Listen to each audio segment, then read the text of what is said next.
EA Sports coverage of the NFL brings us to the so-called Silicon Valley and Levi's Stadium in Santa Clara. Today, we've got an interesting Week 11 matchup on tap, as it'll be the Tampa Bay Buccaneers taking on the San Francisco 49ers. The NFL season has hit high gear, and off we go in Week 11 on EA Sports. And we will not get a run back here to start. It's a touchback, and it will come out to the 25.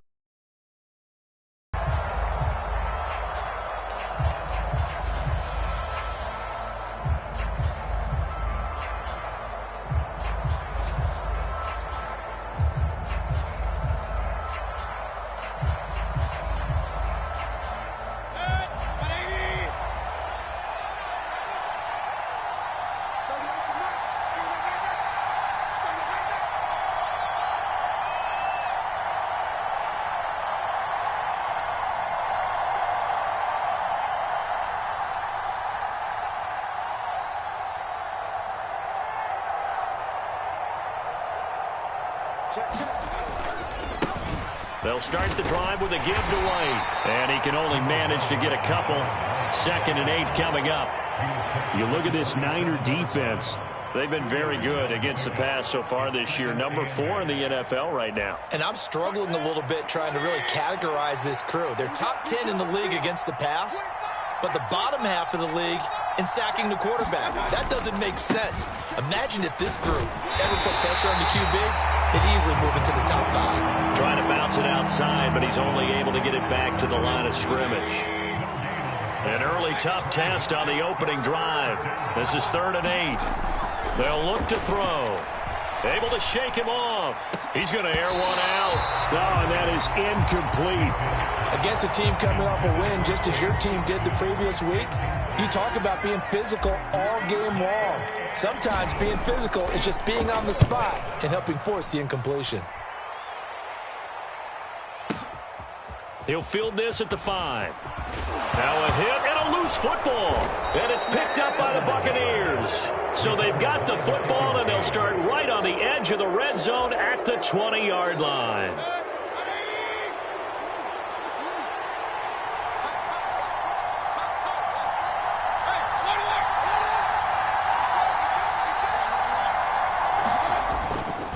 First down, here's White.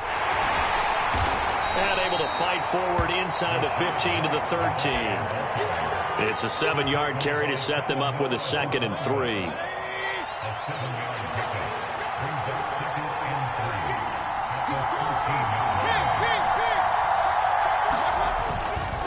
They stay on the ground with White. And this time not as successful, as he'll get back to the line of scrimmage and no more. Call it no gain that time, as it's going to leave them with a 3rd and about 3 to go. This defense against the run, by the way, they're not top 5, but they are top 10. So what's your philosophy here? Do you try and run the ball against a team that's pretty good against the run? What if you're a pretty good running team? If so, you might want to go ahead and run it anyway, because that's your strength. And he picks up the first as he's able to take it down to the 7-yard line.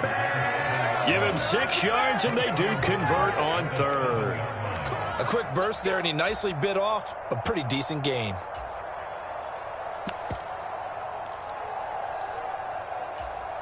So 1st and goal now from the 7-yard line.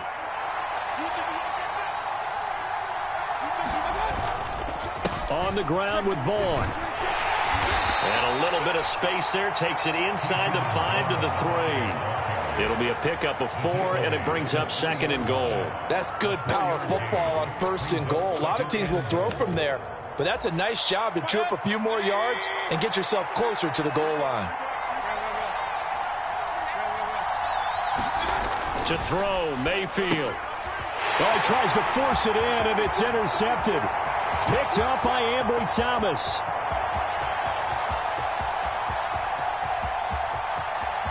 And into the end zone. A pick 6 for the 49er D as they score the touchdown.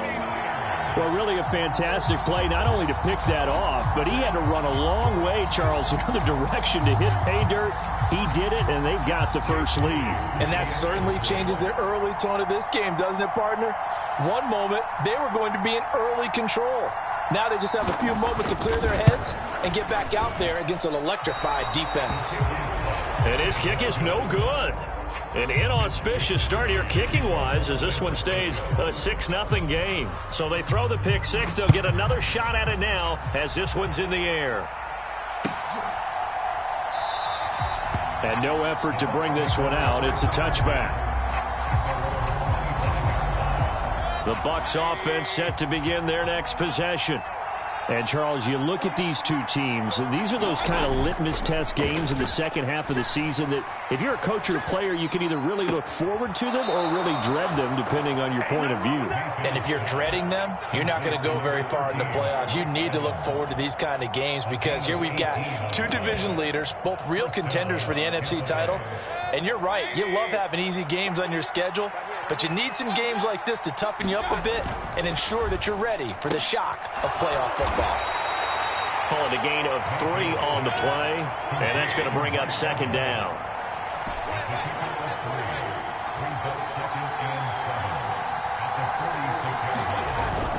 Mayfield off the play fake. And that's complete. It's Chris Godwin. And they'll wind up getting this one all the way down inside the 20. So the big play means just like that, they'll operate from the red zone now on first down. Going to the air again with Mayfield. And he's not able to get away. Sacked back at the 22. Got to assume this defense will be charging again here. It's 2nd and 15.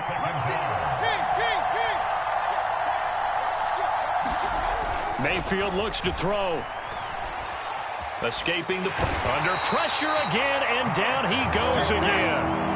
Nick Bosa in there to get him, and that is sack number 6 now for him on the year. Okay, let's go back a little bit and see if my schooling comes to the front. What's that old saying? Those who forget the lessons of history are doomed to repeat them. That's the same guy who's gotten back-to-back sacks. I think a double team may be in order. Now Mayfield. And that's going to be incomplete. The coverage too good there. The contact popped the ball free, and it's 4th down.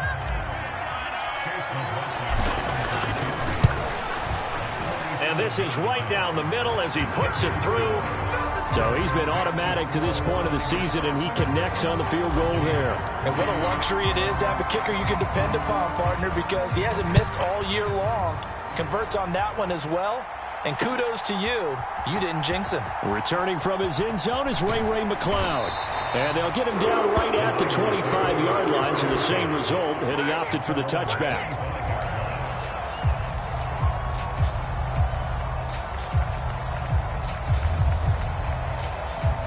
Try to get one more in here before the quarter breaks. They'll start with a run by Mitchell. And he'll be taken down here as it will take us to the end of the first quarter.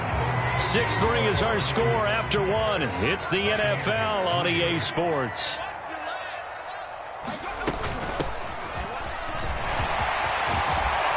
And he slips up past the 45 before being tackled. 13 yards there and a Niner first. Defensively, they were in the 3-4, and that O-line just dominated the D-line there. Let's go with a verbal telestrator here because that D-line has a nose over the center, and it has the 2 defensive ends over the offensive tackles. That means the guards don't have anyone over the top of them. That creates a natural bubble inside where they sprint upfield, take on the inside linebackers. If the back hits it fast enough, there should be space to run. On first down, it's Purdy. That's complete. It's Brandon Ayuk. And finally, down he goes as they work it inside the 10 to the 7. A big play that time on the catch and run. And it'll give them a fresh set of downs. 2 big plays in succession. Not sure this D knows what hit him, but now they got to get ready. It's 1st and goal. They'll run with Mitchell. And he'll work his way closer to the goal line as he's got 5 down to the 3. So the ball position now at the 3. Here's 2nd and goal. Purdy now to throw. Eluding the pressure right. And it's intercepted at the goal line. Picked up by Levante David. And the Buccaneers are going to take possession here at their own 6-yard line. A feather in the cap for the defender, picking off one of the league's better quarterbacks so far this season, and add another feather in the cap for the coaches, too. Excellent game plan, and they had their guys aware of his ability to roll out and how to defend against it. He's got a man, complete. A big play that time for Tampa Bay. 53 yards. Well, he looked his way quite a bit in this first half, and with good reason. You can see it there. He is such a handful defensively, just too hard to keep him under wraps, and delivers a big play here for this offense. Not quite the success they had last play. This one goes for 3 yards. From the 38 now. Here's 2nd down at 7. He'll look to throw. He'll find Vaughn complete out of the backfield. And he gets this down inside the 35 before going out of bounds. It's funny, throughout the time that we've been together, when we talk with running backs about the ability to catch the ball, their eyes light up when they talk about open field and having one-on-one matchups, don't they? Yeah, they do. And that's the reason why. What we just saw, shedding those tackles, and that's what they're used to doing. It is, and it starts at the beginning of the play. One-on-one matchup of someone trying to cover them, but they also like those one-on-ones downfield after the catch when they're running with the ball. They think they're going to win those, too. And when the defense wins and gets up no yardage on a running play, that's something they can build on and carry themselves forward throughout the game.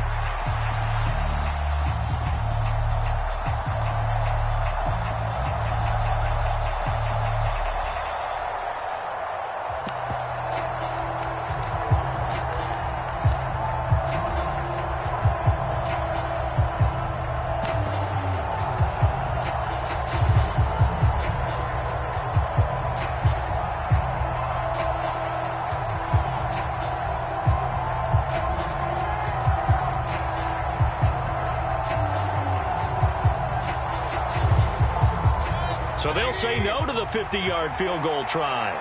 Instead, the offense out there, they're going for it.